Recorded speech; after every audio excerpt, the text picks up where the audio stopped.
Quotations from Mao Zedong. Published by Marxists Internet Archive. 18. Patriotism and internationalism.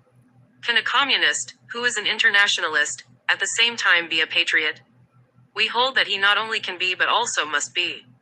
The specific content of patriotism is determined by historical conditions.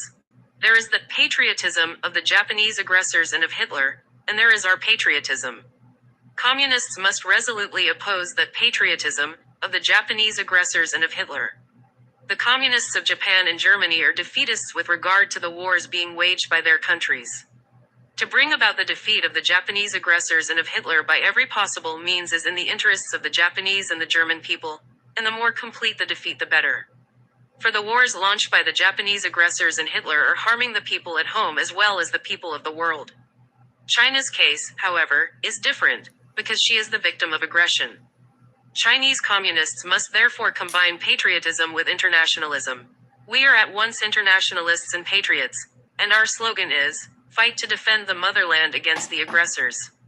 For as defeatism is a crime and to strive for victory in the war of resistance is an inescapable duty. For only by fighting in defense of the motherland can we defeat the aggressors and achieve national liberation. And only by achieving national liberation will it be possible for the proletariat and other working people to achieve their own emancipation. The victory of China and the defeat of the invading imperialists will help the people of other countries. Thus in wars of national liberation patriotism is applied internationalism. The role of the Chinese Communist Party in the National War, October 1938, Selected Works, Volume 2, page 196. Asterisk. What kind of spirit is this that makes a foreigner selflessly adopt the cause of the Chinese people's liberation as his own? It is the spirit of internationalism, the spirit of communism, from which every Chinese communist must learn.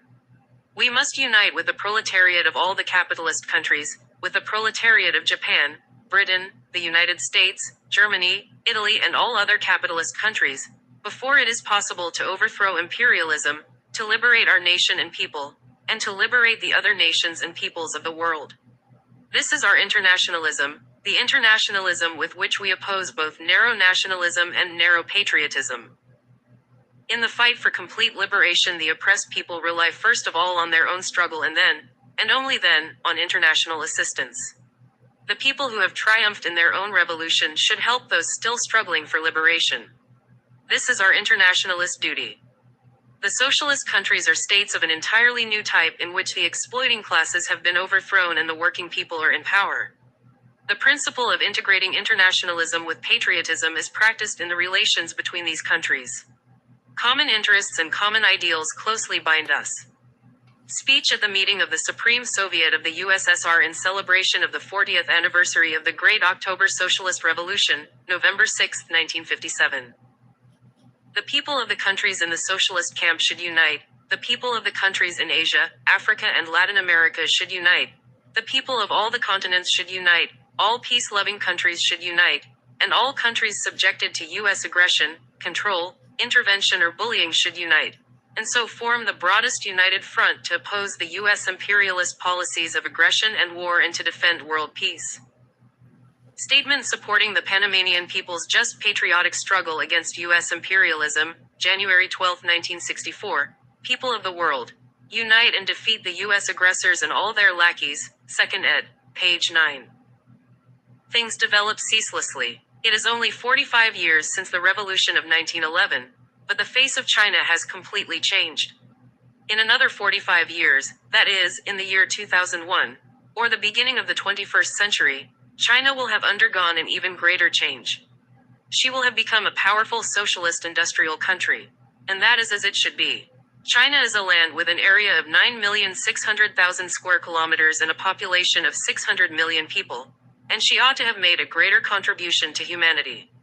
Her contribution over a long period has been far too small. For this we are regretful. But we must be modest, not only now, but 45 years hence as well. We should always be modest. In our international relations, we Chinese people should get rid of great power chauvinism resolutely, thoroughly, wholly and completely. In commemoration of Dr. Sun Yat-sen, November 1956. We must never adopt an arrogant attitude of great power chauvinism and become conceited because of the victory of our revolution and certain achievements in our construction. Every nation, big or small, has its strong and weak points.